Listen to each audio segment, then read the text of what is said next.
Good morning, one and all. Shall we start our class? Right. So first of all, briefly, let me introduce what is the plan about within 1 or 2 minutes.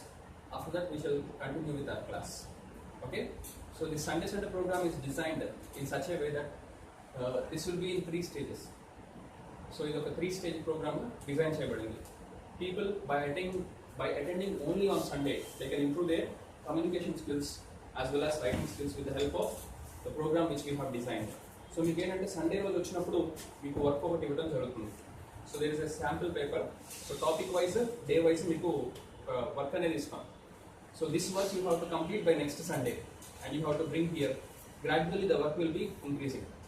Over a period of time the work will be increasing and how to answer this and everything will be given in the class on that particular Sunday. And not only just writing, ఇవి మీరు next Sunday వచ్చినప్పుడు వీటి మీద sentences మాట్లాడాల్సి కూడా ఉంటుంది. So in the class you have to speak about that sentences with the help of that particular sentences and you have to practise well so that you can learn both speaking as well as writing skills. రాయటము మాట్లాడటం కూడా మీకు బాగా నేర్చుకోవడానికి ఈ programme అనేది చాలా చక్కగా ఉపయోగపడుతుంది. First of all, what is this program and what are this stages? So spoken English Sunday special batch. So coming to this one, so today is our class 1, day 1. So stage 1 వచ్చినప్పటికి మీకు basics చెప్పడం జరుగుతుంది. ఇంగ్లీష్లో ఉన్నటువంటి basics like noun అంటే ఏంటి, verb అంటే ఏంటి, ప్రనౌన్ అంటే ఏంటి, వాటిని ఎలా యూజ్ చేస్తాం ఇంగ్లీష్ కాంటెక్స్లో. సో బ్రీఫ్గా బేసిక్స్ గురించి బ్రష్ అప్ ఇవ్వడం జరుగుతుంది. బేసిక్స్ అనేది తెలుసుకోకుండా మనం ఇంగ్లీష్ నేర్చుకోవడం అంటే చాలా చోట్ల జరుగుతుంది. అదే చాలా చోట్ల ఇంగ్లీష్ మీకు వారం రోజుల్లో నేర్పిస్తాం, 10 రోజుల్లో నేర్పిస్తాం, సో 20 రోజుల్లో నేర్పిస్తాం. సో రకరకాలుగా చెప్తూ ఉంటారు, అడ్వర్టైజ్మెంట్స్ కూడా వింటూ ఉంటారు. బట్ అది జస్ట్ ఉంటే తాత్కాలికంగా పనికొచ్చేది. ఇప్పుడు మీకు ఇచ్చినటువంటి పేపర్ కూడా ఇది మనం డైరెక్ట్గా యూజ్ చేయాల్సింది కాదు. దీని ముందు బేసిక్స్ నేర్చుకున్న తర్వాత ఇది బాగా అర్థమవుతాయి. సో అందుకనే మీకు బేసిక్స్ బ్రషప్ చేస్తూ బేసిక్స్ దగ్గర నుంచి మీకు తీసుకోవడం జరుగుతుంది ఫస్ట్ స్టేజ్లో. నెక్స్ట్ ఆ బేసిక్స్ తర్వాత పార్ట్స్ ఆఫ్ స్పీచ్, ఇది కూడా బేసిక్స్లో పార్ట్గానే పార్ట్స్ ఆఫ్ స్పీచ్ అనేది ఎక్స్ప్లెయిన్ చేయడం జరుగుతుంది. నెక్స్ట్ బేసిక్స్లోనే టెన్సెస్ తీసుకుంటాం. Because all topics in English without construction of సెంటెన్సెస్ని కన్స్ట్రక్ట్ చేయడం నేర్చుకోకుండా ఇంగ్లీష్ మాట్లాడటం అంత తప్ప ఇంకొకటి లేదు. So without forming proper sentences we can't speak in English or we are not suppose to speak also.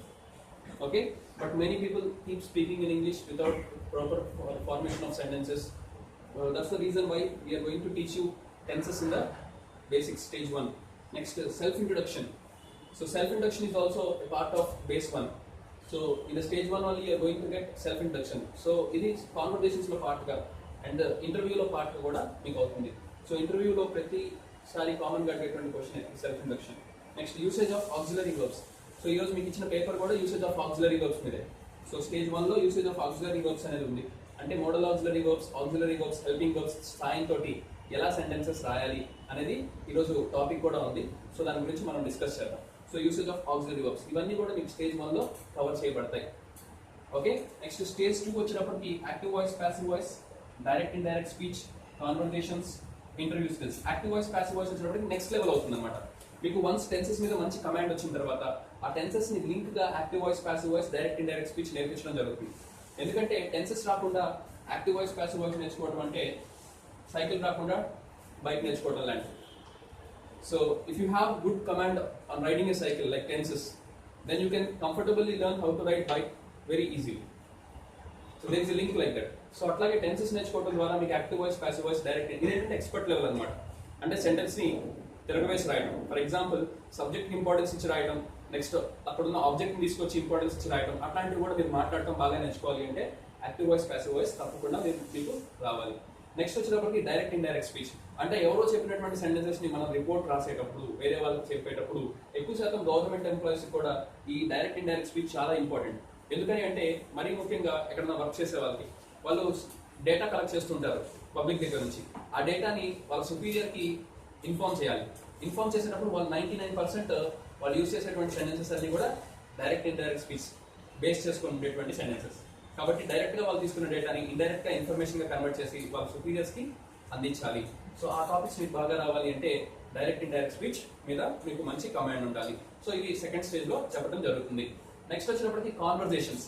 ఒక 2 వ్యక్తుల మధ్య లేదా 3 వ్యక్తుల మధ్య లేదా ఒక గ్రూప్ మధ్య జరిగేటువంటి కాన్వర్సేషన్స్. సో ఈ కాన్వర్సేషన్ బేస్ చేసుకొని బ్రిటన్ లో ఒక స్పోకెన్ ఇట్లాగే ఇంగ్లీష్ ఇన్స్టిట్యూట్ చాలా విప్లవాత్మకంగా చాలా మంచి కమాండ్ చాలా మంది మధ్యలో మంచి కమాండ్ తీసుకొచ్చింది. వాళ్ళని చూసి బాంబేలో ఉన్నటువంటి ఒక ఇన్స్టిట్యూట్ కూడా అదే ఫాలో అవుతుంది. సో నేను కూడా ఆ స్టెప్ ద్వారానే ఇంగ్లీష్ ఈజీగా నేర్పిద్దాం అనేటువంటి ప్రోగ్రామ్ని డిజైన్ చేశాను. సో మీకు కాన్వర్జేషన్స్ని క్రియేట్ చేసి మిమ్మల్ని ఇక్కడ పార్టిసిపేట్ చేసేటట్టు చేయడం ద్వారా మీకు కాన్వర్జేషన్ స్కిల్స్ అనేవి ఇది మీకు స్టేజ్ 2లో వస్తాయి. మీరేం భయపడక్కర్లేదు, స్టేజ్ 2లో వస్తాయి. ఆ స్టేజ్కి వచ్చినప్పటికీ మీకు మంచి కమాండ్ వస్తుంది. Okay, next interview skills. స్పెషల్గా ఇంటర్వ్యూస్ అటెండ్ అయ్యేటువంటి స్టూడెంట్స్కి ఇంటర్వ్యూస్ మీద స్పెషల్ ఫోకస్ ఇవ్వడం జరుగుతుంది. సో మీకు క్యాంపస్ ఇంటర్వ్యూస్ అవ్వచ్చు, నెక్స్ట్ మీరు CRT program, campus recruitment training program, అక్కడ చెప్పేటువంటి ఇంటర్వ్యూ స్కిల్స్ అంటే ఎలా మనం ఇంటర్వ్యూ అటెండ్ అవ్వాలి, ఇంటర్వ్యూలో మనల్ని కామన్గా అడిగేటువంటి క్వశ్చన్స్ ఏంటి, ఆ క్వశ్చన్స్కి ఎలా మనం సమాధానం చెప్పాలి. సో ప్రిపరేషన్ అనేది చాలా చాలా ఇంపార్టెంట్ ఇంటర్వ్యూకి. చాలా మంది ప్రిపరేషన్ లేక ఫెయిల్ అవుతారు. ఈవెన్ ఇప్పుడు జరుగుతున్నట్టు కార్పొరేట్ ఇంటర్వ్యూస్లో ఇంగ్లీష్లో కాసేపు మాట్లాడలేక తనని తాను ఇంట్రడ్యూస్ చేసుకోలేక జాబ్ వదులుకునే వాళ్ళు చాలా మంది ఉన్నారు. సో వాళ్ళని దృష్టిలో పెట్టుకొని ఇంటర్వ్యూ స్కిల్స్ అనేవి ట్రైన్అప్ చేయడం జరుగుతుంది. ఇంటర్వ్యూ స్కిల్స్ అంటే not only base level, expert లెవెల్లో చెప్పడం జరుగుతుంది. పవర్ పాయింట్ సాయంతో పవర్ పాయింట్స్ యూజ్ చేసి ఎన్ని రకాల ఇంటర్వ్యూస్ ఉంటాయి, ఇంటర్వ్యూస్లో స్టేజెస్ ఏముంటాయి, ఏ స్టేజ్లో మనం ఎలా ఉండాలి, సో అట్లాంటి పాయింట్స్ కూడా మీకు క్లియర్ కట్గా చెప్పడం జరుగుతుంది. దాదాపుగా ప్రీవియస్గా number of people have come for interview skills from us to our institute and they have qualified through the interview number of times. Even people went abroad by taking interview skills from us. So that's the standard what we are going to maintain. So ఆ విధంగా మీకు standard అనేది maintain చేయాలి. మీరు ఏ ఇంటర్వ్యూకి వెళ్ళినా 100% success అవ్వడానికి, అది గవర్నమెంట్ ఇంటర్వ్యూ అవ్వచ్చు, ప్రైవేట్ ఇంటర్వ్యూ అవ్వచ్చు, సాఫ్ట్వేర్ ఇంటర్వ్యూ అవ్వచ్చు, ఏ ఇంటర్వ్యూ అయినా సరే, ఈవెన్ వీసా కోసం వెళ్ళేటువంటి ఇంటర్వ్యూ అవ్వచ్చు, అబ్రాడ్ వెళ్ళడానికి. సో అటువంటివి కూడా మీకు టిప్స్ ఇక్కడ చెప్పడం జరుగుతుంది. So it will be a comfortable interview skills. It will be a 4 to 5 hour program, 4 to 5 hour ఎక్స్క్లూజివ్గా ఇంటర్వ్యూ కోసం కేటాయించడం జరుగుతుంది. ఓకే, నెక్స్ట్ వచ్చినప్పటికి స్టోరీ టెల్లింగ్. ఈ స్టోరీ టెల్లింగ్ అనేది ఈ టెన్సెస్ని బేస్ చేసుకొని వస్తుంది.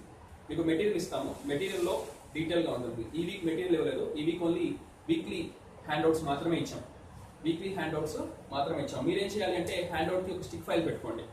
మీరు ఒక స్టిక్ ఫైల్ పెట్టుకుంటే 10 రూపీస్ 15 రూపీస్ దొరుకుతుంది. మీకు ప్రతి వీక్ వచ్చేవన్నీ కూడా 4 ఫైల్ చేసుకోండి. ఓవరాల్ మీకు ప్రోగ్రామ్ మొత్తం అయ్యేటప్పటికి మంచి హ్యాండ్అవుట్ ఉంది. ఎప్పుడన్నా ఫ్యూచర్లో మీరు రిఫర్ చేసుకోవడానికి. ఇంగ్లీష్ అనేది ఎటువంటిది అంటే నేర్చుకొని ఒకసారి వదిలేసేయకూడదు.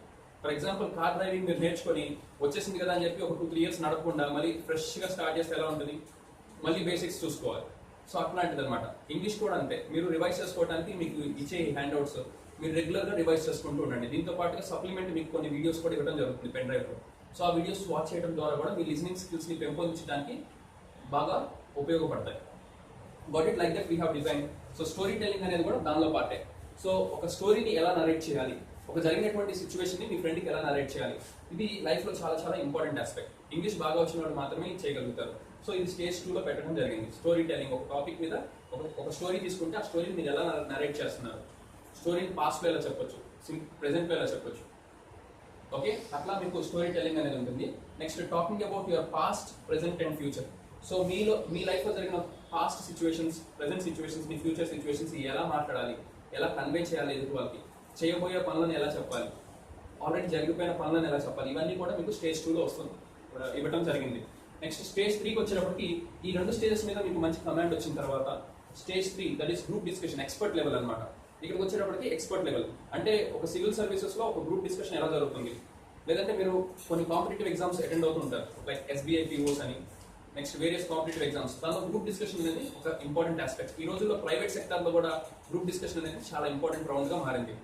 ఈవెన్ వన్స్ ఒక వ్యక్తి క్వాలిఫై అయిన తర్వాత సాఫ్ట్వేర్ ఇండస్ట్రీ అవ్వచ్చు, ఏదైనా కంప్యూటర్ ఆర్గనైజేషన్ అవ్వచ్చు, ఏదైనా అవ్వచ్చు, ఒకసారి ఒక వ్యక్తి క్వాలిఫై అయ్యి దానిలో జాబ్ చేసేటప్పుడు అతను టీమ్ లీడర్ ఎంత త్వరగా అవుతాడు అనేది అతను ఉన్నటువంటి గ్రూప్ డిస్కషన్ యొక్క స్కిల్స్ని బట్టి ఆధారపడుతుంది. మీరు చూస్తుంటారు చాలా మంది చాలా యంగ్ పీపుల్ టీమ్ లీడర్స్గా ఎదుగుతూ ఉంటారు. The reason is very simple, వాళ్ళకంటే ముందున్నటువంటి సీనియర్కి ఆ గ్రూప్ డిస్కషన్ స్కిల్స్ లేవు. ఈ వ్యక్తికి గ్రూప్ డిస్కషన్ స్కిల్స్ ఉన్నాయి కాబట్టి అతను త్వరగా ప్రమోషన్లో అంటే ఆ టీమ్ లీడర్ అవ్వటం, ప్రాజెక్ట్ లీడర్ అవ్వటం, సో అట్లా వాళ్ళు తొందరగా ప్రమోషన్స్ తెచ్చుకోవటం అనేది జరుగుతుంది. సో గ్రూప్ డిస్కషన్స్ అనేవి మీకు స్టేజ్ 3లో మీకు ఇక్కడ టాపిక్ ఇవ్వడం జరుగుతుంది. ఫర్ ఎగ్జాంపుల్ చైల్డ్ మ్యారేజో, లేకపోతే చైల్డ్ లేబరో, లేదంటే అన్ఎంప్లాయ్మెంట్ ఇన్ ఇండియా, అట్లా ఒక టాపిక్ తీసుకోవడం జరుగుతుంది, మీకు ముందుగానే ఇంటిమేట్ చేయడం జరుగుతుంది. సో ఆ నెక్స్ట్ వీక్ వచ్చేటప్పటికి మీకు ముందు అసలు గ్రూప్ డిస్కషన్ ఎలా పార్టిసిపేట్ చేయాలి, దానిలో మీరు గుర్తుంచుకోవాల్సిన పాయింట్స్ ఏంటి, అవన్నీ మీకు ట్రైన్అప్ చేయడం జరుగుతుంది. ట్రైన్అప్ చేసిన తర్వాత మీకు టాపిక్ ఇస్తాం. ఆ టాపిక్ని మీకు ఇచ్చిన టైంలో మీరు ప్రాక్టీస్ చేసుకొని క్లాస్కి వస్తే క్లాస్లో గ్రూప్ డిస్కషన్ అనేది కండక్ట్ చేస్తాం. సో దాని ద్వారా ఇది మీకు స్టేజ్ 3లో వస్తుంది. నెక్స్ట్ వచ్చినప్పటికి మాక్ ఇంటర్వ్యూ స్కిల్స్ అయిపోయిన తర్వాత మీకు డైరెక్ట్గా లైవ్ ఇంటర్వ్యూ ఒకటి కండక్ట్ చేస్తాం ఇక్కడ. సో దీని ద్వారా ఏంటంటే మీకు డైరెక్ట్గా మీరు ఇంటర్వ్యూకి వెళ్ళే ముందు ఇక్కడ ఫేస్ చేయడం ద్వారా మీలో ఉన్నటువంటి మిస్టేక్స్ ఏమన్నా ఉంటే అది వాయిస్ రికార్డ్ మాత్రమే, మీకు వీడియో రికార్డ్ ఏం చేయము, వాయిస్ రికార్డ్ చేసి దానిలో ఏమైనా కరెక్షన్స్ అవసరమైతే మీకే పర్సనల్గా ఇంటిమేట్ చేయడం జరుగుతుంది. సో వాయిస్ రికార్డ్ కూడా మీకే ఇవ్వడం జరుగుతుంది. సో దట్ మీరు 1-2 సార్లు విని ఇంప్రూవైజ్ చేసుకోవడానికి స్కోప్ ఉంటుంది. ఇది మీకు స్టేజ్ 3లో వస్తుంది మాక్ ఇంటర్వ్యూకి సంబంధించి. నెక్స్ట్ థర్డ్లో వచ్చినప్పటికీ టాపిక్ టెల్లింగ్. టాపిక్ టెల్లింగ్ అంటే ఫర్ ఎగ్జాంపుల్ ఒక స్పీచ్ ఇవ్వడం. మీరు ఒక టాపిక్ని సెలెక్ట్ చేసుకొని ఆ టాపిక్ గురించి ధారాళంగా మాట్లాడడం. ఉదాహరణకి say for example industrial revolution తీసుకొని అది ఎప్పుడు స్టార్ట్ అయింది, ఎలా స్టార్ట్ అయింది, సో పారిశ్రామిక విప్లవం సో ఎట్లా వచ్చింది, దానిలో ఆ రెవల్యూషన్ అనేది ఎలా ఈ స్టేజ్ వరకు వచ్చింది, ఇప్పుడు వచ్చినటువంటి ల్యాప్టాప్స్ అవ్వచ్చు, ట్యాబ్స్ అవ్వచ్చు, ఫోన్స్ అవ్వచ్చు, so how it has involved, so how did this industrial revolution take place. So ఒక టాపిక్ తీసుకొని ఆ టాపిక్ మీద మీరు ధారాళంగా మాట్లాడగలిగేటట్టు ఈ టాపిక్ టెల్లింగ్ అనేది డిజైన్ చేయబడింది. సో దానికి గుర్తుంచుకోవాల్సిన పాయింట్స్ ఏంటి, ఎలా స్టార్ట్ చేయాలి, ఉపోద్గతం ఎలా చేయాలి, సో కంటిన్యూషన్ ఎలా కంటిన్యూ చేయాలి, ఎలా కంక్లూడ్ చేయాలి, ఒకవేళ మీరు ఏదైనా కాంపిటీషన్లో ఉంటే జడ్జెస్ని ఎలా ఇంప్రెస్ చేయగలగాలి, ఎలా మీకు ఎక్కువ పాయింట్స్ తెచ్చుకోవాలి అనే దాని గురించి డిస్కస్ చేయడం జరుగుతుంది. Next writing skills. Mock interviews మీకు పర్సనల్గా ఇంటర్వ్యూ కండక్ట్ చేయడం జరుగుతుంది. అంటే ఇక్కడ ఇంటర్వ్యూ అయిపోయిన తర్వాత మీకు డైరెక్ట్గా ఒక ఇంటర్వ్యూ కండక్ట్ చేయడం జరుగుతుంది. So that you will have a good experience before you go to an interview. బయట ఇంటర్వ్యూకి వెళ్ళే ముందు ఇంకొక మాక్ ఇంటర్వ్యూ కండక్ట్ చేయడం ద్వారా మీకు లైవ్ ఎక్స్పీరియన్స్ ఉంటుంది కాబట్టి యూ విల్ ఫీల్ కంఫర్టబుల్. అక్కడికి వెళ్ళినప్పుడు నర్వస్నెస్ లేకుండా మీరు కంఫర్టబుల్గా అటెండ్ అవ్వచ్చు. దానికోసం మాక్ ఇంటర్వ్యూ డిజైన్ చేయడం జరుగుతుంది. నెక్స్ట్ రైటింగ్ స్కిల్స్ వచ్చేటప్పటికి చాలా మందికి మీలో అడిగారు ఆల్రెడీ, సార్ మాకు రైటింగ్ స్కిల్స్ గురించి, అంటే లెటర్ డ్రాఫ్ట్ చేయడం కానీ ఒక ఫార్మల్ లెటర్ రాయడానికి ఎలాంటి రూల్స్ ఫాలో అవ్వాలి, ఎలా మనం రాయాలి, సో రైటింగ్ స్కిల్స్కి సంబంధించి లెటర్ రైటింగ్ ఏదైనా ఒక రిపోర్ట్ రాయాలి అంటే ఎట్లా రాయాలి. సో సడన్గా ఒక్కొక్కసారి ఏదైనా ఆఫీస్కి వెళ్ళినప్పుడు లాస్ట్ ఇయర్ IBPS POస్లో అదే జరిగింది. IBPS POస్లో గుంటూరులో ఇంటర్వ్యూస్ జరిగితే మన దగ్గర ఇంటర్వ్యూ స్కిల్స్కి చాలా మంది అటెండ్ అయ్యారు. కానీ వాళ్ళు కొత్తగా ఏం చేశారంటే ఒక పేపర్ ఇచ్చేసి ప్రతి ఒక్కరిని మీకు నచ్చిన టాపిక్ మీద కొంచెం రాయండి మ్యాటర్ అంటే ఇంటర్వ్యూ రైటింగ్ స్కిల్ టెస్ట్ చేస్తారని ఎవరికి తెలియదు. Nobody guess it also, nobody can even guess. So they did that. They gave a sample white paper ఇచ్చారు. They gave a white paper and they asked the students to write on their favorite topic or anything. So indirectly students must have prepared very well for oral interview. They never expect somebody to give a paper and write on it, but it happened last year. So అట్లాంటివి జరుగుతుంటాయి ఒకసారి. So అలాంటప్పుడు కూడా మీరు కంఫర్టబుల్గా ఉండి qualify అవ్వడానికి, not only that future అంతా కూడా ఇంగ్లీష్ని ఆధారపడి ఉంటుంది కాబట్టి ఒకసారి జాబ్ వచ్చిన తర్వాత కూడా వీటి స్కిల్స్ అనేవి తప్పకుండా హెల్ప్ అవుతాయి. So this is the program which we have design. I hope it is clear for all of you. Shall we start the class? Yes, will start from the basics. మీరు ఈ పేపర్ని ఎలా use చేయాలి ఏంటి అనేది మరి కాసేపట్లో డిస్కస్ చేద్దాం. సో ప్రెసెంట్ అయితే కనుక ఆ పేపర్స్ జస్ట్ పక్కన పెట్టేసేయండి. మీ ఒపీనియన్ ప్రకారం మీరు ఆల్రెడీ రఫ్గా రాశారు కదా, దాన్ని ఎలా క్లియర్గా రాయాలి, ఏ మోడల్ ఆక్సిలరీ ఎక్కడ యూస్ చేయాలనేది నేను కాసేపట్లో డిస్కస్ చేస్తాను. First of all we'll enter to the topic. So any more doubts in this stages and our program? Right. So overall you will be getting 40 hours session. మొత్తం మీద మీకు 40 hours session అనేది ఇవ్వడం జరుగుతుంది. ఒక్కొక్క సండే 2 hours, ఒక్కొక్క Sunday అవసరమైతే 2.5 లేదా 3 hours కూడా ప్రోగ్రామ్ ఎక్స్టెండ్ అవ్వచ్చు. కానీ మీకు సండే కాబట్టి మీరు 9 నుంచి 11 వరకు ఫ్రీ చేసుకోండి. ఒకవేళ అవసరమైతే 11:30 అవ్వచ్చు, 11:30 లేదా 12 ఈ టైంలోనే మీకు క్లాసెస్ అనేవి ఉంటాయి. Okay, right. Already we discussed some basics in the demo class. So today is our class 1. Already మొన్న సండే డెమో క్లాస్ చూశారు అందరూ. సో మొన్న సండే కొంతమంది మీరు అటెండ్ అయ్యారు. డెమో క్లాస్ అసలు ఎలా ఏంటి అనేది మనం చూసాం. సో ఈరోజు క్లాస్ 1 కాబట్టి క్లాస్ 1 నుంచి ఒకసారి బేసిక్స్ని బ్రషప్ చేసుకుంటూ మనం ముందుకు వెళ్దాం. Already we discussed English is the language. So English is a international language or global language, whatever we call it as.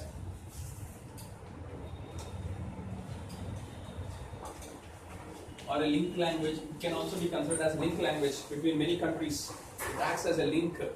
Okay, so that is why it can also be called as link language or global language or whatever we consider it as. Next, coming to this, English has got one set of alphabet.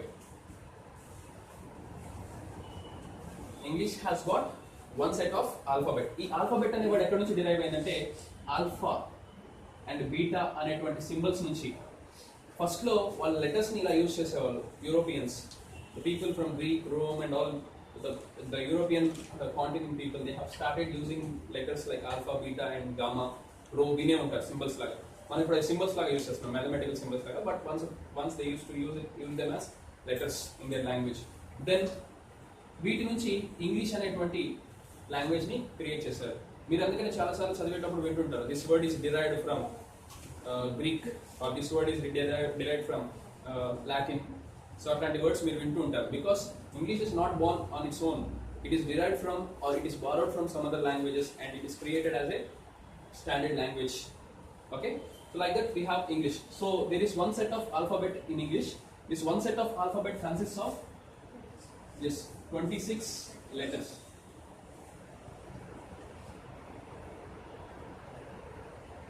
So 26 letters, we have 26 letters in one set of alphabet. చాలా మంది 26 alphabets అని అంటారు, alphabets అనకూడదు, అది ఎప్పుడు ఒకే alphabet, దానిలో ఉండే letters 26. ఈ 26 లెటర్స్ కూడా 5 వొవెల్స్ గా and 21 consonants.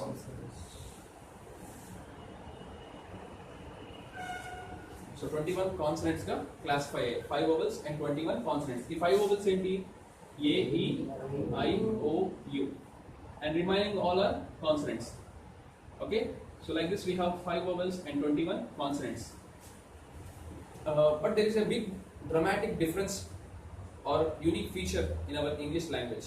So a special feature on the English language lo entadi ante English lo letters emo 26 unnai, kani dani sounds vachinapatti 44 sounds.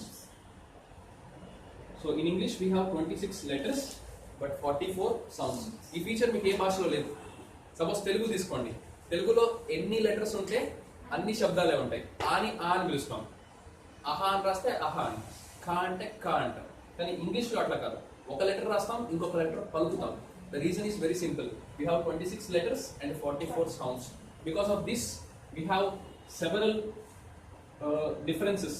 Like for example ఈ classification ని base చేసుకునే మనకి English అనేది 2 languages గా, UK language and US language గా, based on that usage of words, ఆ words యొక్క pronunciation ని బట్టి అండ్ వర్డ్స్ యొక్క యూసేజ్ ని బట్టి US English and UK English గా క్లాసిఫై అయింది.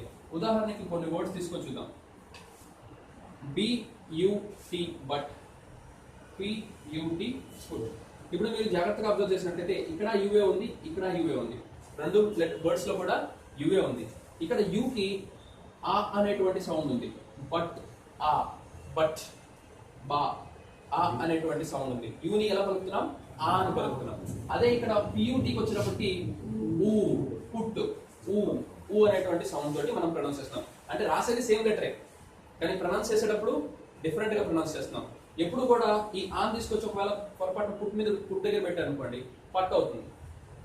పియుటి, యూని ఆ అని పలికారనుకోండి, ఇక్కడ పట్ అవుతుంది. అదే యూని ఇక్కడ ఊ అని పలికారనుకోండి, బుట్ అవుతుంది. కానీ మనం ఎప్పుడు బుట్ అనం, పట్ అని కూడా అనం. Okay, this is because of as I already told you, number of letters and number of sounds. Number of letters కి నంబర్ ఆఫ్ సౌండ్స్ కి మధ్య వచ్చినటువంటి వ్యత్యాసం వల్ల మాత్రమే ఇలా మనకి ఒకే లెటర్ రాస్తున్నాము, రకరకాలుగా ప్రొనౌన్స్ చేస్తున్నాము. The same letter we are pronouncing in a different manner. The reason is very simple, because of the usage. For example university లేకపోతే యూనియన్ తీసుకుందాం. యూనియన్ లో యూని యు, వైఓయు అనేటువంటి సౌండ్ తోటి మనం పలుకున్నాం. అదే యూని అంబ్రిల్లాలో తీసుకొస్తే ఆ, అంబ్రిల్లా, ఆ అని పలుకుతున్నాం. సో ఇక్కడ వచ్చినప్పటికీ same you are taking, here you are pronouncing it you and here you are pronouncing it as a. So ఇట్లా మనం ఏంటంటే అదే లెటర్ ని రాస్తున్నాం, డిఫరెంట్ గా ప్రొనౌన్స్ చేస్తున్నాం. The reason is very simple, we have 26 letters and 44 sounds. మరి ఇంకేం చేస్తారు? అవే లెటర్స్ యూజ్ చేసి కొత్త సౌండ్స్ ని క్రియేట్ చేయాలి. సో అదే లెటర్స్ రాస్తారు, వేరేలాగా పలుకుతారు. That is the speciality of this language.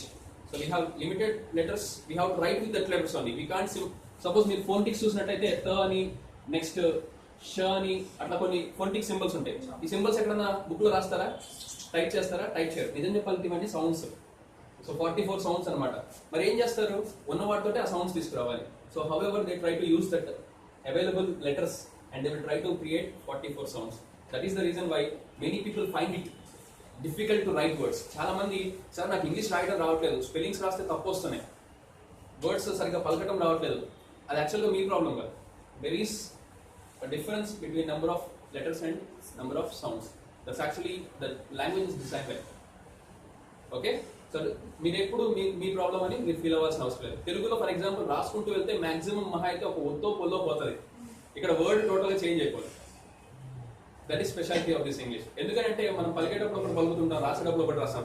పలికే దాన్ని బట్టి మనం వినేదాన్ని బట్టి రాసినట్లయితే డిఫరెంట్గా ఉంటుంది. దీనికి ఇంకా బెస్ట్ ఎగ్జాంపుల్ చెప్తాను చూడండి. మీరు మొన్న ఒలింపిక్స్ జరిగినాయి కదా, ఒలింపిక్స్లో కనుక సింధు మ్యాచ్ ఆడింది, షటిల్ బ్యాడ్మింటన్ సింధు. సో పూసల సింధు ఆమె పేరుని వాళ్ళు పలకటానికి, ఆ ఇంటి పేరుని పలకటానికి ఒలింపిక్స్లో రకరకాల వర్డ్స్గా పలికారు దాన్ని. పూసరలా, పూష్లా, like that differently they have pronounced. The reason is very simple, because if they apply phonetics, they can't see the word because it can be pronounced by different people in different manner. So those people pronounce it in a different. That's the reason why మనం American పేరులో లేకపోతే వేరే western పేరులో మనం పలికేటప్పుడు మనం వెరైటీగా పలుకుతాం. They pronounce in a different matter. For example, 7 కొండలు ఉంది. 7 కొండలు మనం ఎంత స్పష్టంగా తెలుగులో పలుకుతామో, ఎందుకంటే తెలుగులో రాయొచ్చు 7 కొండలు. అదే అమెరికన్స్ పలికేటప్పుడు ఏదు కొందాదు, something differently they pronounce. The reason is simple. The same sound, the same letter has different phonetic sound. So letters are the same, but the sounds are different. So how they understand, they pronounce it like that, and how we understand, we pronounce it like that. But standard words are there. కొన్ని standard words ఇలాగే పలకాలని ఉంది, అవి మనం నేర్చుకుంటే సరిపోతుంది. So like that we have to master this language. So కొన్ని standards నేర్చుకోవడం ద్వారా we can get good command over this particular language. Next, ఈ డిఫరెన్స్ వల్ల మనకి ఆల్రెడీ మీకు చెప్పినట్టుగా యుఎస్ అండ్ యూకే ఇంగ్లీష్ అనేది క్లాసిఫై అయింది. ఉదాహరణకి COLOR ఇది యుఎస్ వాళ్ళు యూజ్ చేస్తారు. అదే యూకే వాళ్ళు COLOUR, వీళ్ళు OUR యూజ్ చేస్తారు. OUR glamour, Splendor, Endeavour. ఈ OUR తో వచ్చే ప్రతి పదాన్ని యూకే వాళ్ళేమో OUR అని రాస్తారు, యుఎస్ వాళ్ళేమో OR అని రాస్తారు. వీళ్ళు చాలా వరకు సింప్లిఫై చేయడానికి ట్రై చేస్తారు. యుఎస్ వాళ్ళు ఏమైనా ఆర్గ్యూ చేస్తారంటే కల్ ఉర్ అని పలకట్లేదు కదా మీరు, కల్ ఉర్ ఊనే ఏమైనా పలుకుతున్నారా, పలకట్లేదు. అలాంటప్పుడు రాయటం ఎందుకంటారు యుఎస్ వాళ్ళు. Okay, but England people what they say, from beginning onwards we are writing it and this is standard and you are suppose to follow this standard. Like that they blindly they follow their own standard. Like this we have classification in English language. అందుకని మీరు ఏ dictionary చూసినా blue కలర్లో red కలర్లో words ఇస్తుంటారు. Standard dictionary మీకు అన్నట్లయితే even అప్లికేషన్లో మీరు డౌన్లోడ్ చేసుకున్న ఆండ్రాయిడ్ అప్లికేషన్లో మీరు డిక్షనరీ డౌన్లోడ్ చేసుకున్నా కూడా you have 2 kinds of words. One is US and another one is UK. The base difference is just because of they write it somehow and they pronounce it in a different manner. Like this we have number of words. OUR తో వచ్చే words అన్ని అంతే. OUR ఏమో UK వాళ్ళు రాస్తారు, OR ఏమో US వాళ్ళు రాస్తారు. Next yes, PRACTISE. Next, these people use it as PRACTICE. Like this, there are number of words. If you keep, yes, we get number of words. We'll discuss that. Okay, అయితే మీరు ఇక్కడ ఒక important aspect ని గుర్తుంచుకోవాలి. What is that important aspect? What is the rule that we are supposed to follow? ఇక్కడ మీకు 2 classifications ఉన్నాయి కదా, US, UK. అయితే మనం ఏది ఫాలో అవ్వాలి? మనం US ఫాలో అవ్వాలా, UK ఫాలో అవ్వాలా? So we are supposed to follow UK because in our country approximately in 1835 English was introduced as a medium of education. So medium of education గా 1835 లో మనకి ఇండియాలో ఇంట్రడ్యూస్ చేశారు. అప్పటి నుంచి we are following UK standards and not only UK standards, our constitution and everything is a part of UK. It is derived from them, most of it, and we are following that standard only. So that's the reason why we are supposed to follow UK English, not US English. Okay, right. Anyways, we'll go about some more words. Already on Facebook we are having a page separately for our institute. So ఆ page లో ఇలాంటి postings ఉన్నాయి, అంటే ఎన్ని words ఉన్నాయి, ఎలాంటి differences ఉన్నాయి. Not only that, you will get it in a material also. Don't worry about it. Okay, in detail we'll discuss there. Okay, right. Like this we have 2 different kinds of English all over the world.